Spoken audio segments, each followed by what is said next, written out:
انت مكانك، بس هو انت هتقول ايه؟ اللي هو عاوزه يا باشا لا برضه حاجه ما يعني نقدرش نتكلم فيها. انا كده دي ما عدتش جاي هنا على بصراحه. دماغنا على دماغنا يا باشا احنا تحت امركم والله، وانتوا الاثنين مكانكم، ده راجل كبير وده راجل ما برضه نقدرش فاهم، نقول له. له حكم سنه وله وضعه. احنا اي حد بيجي عندنا تحت امره المحل كله. معاه فلوس معاه فلوس يعني. بيجي ياكل. اصل انا لمحت حاجه كده معلش اوريك انا لمحت ايه بس لما هو جالي.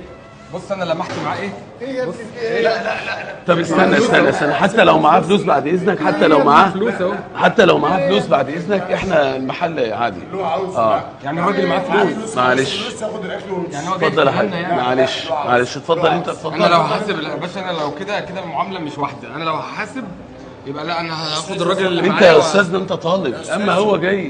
لا انا معلش انا كده انا همشي، مش عايز اكل يا عم وكده. انا كده ده زي والدنا. اتفضل انت اقعد. يا باشا. لا انا كان نفسي تسدد خلاص. انا اسف. انا يقول لي انا معيش فلوس. هو معهوش فلوس هتعمل ايه؟ هتحاسبني على الاكل ده.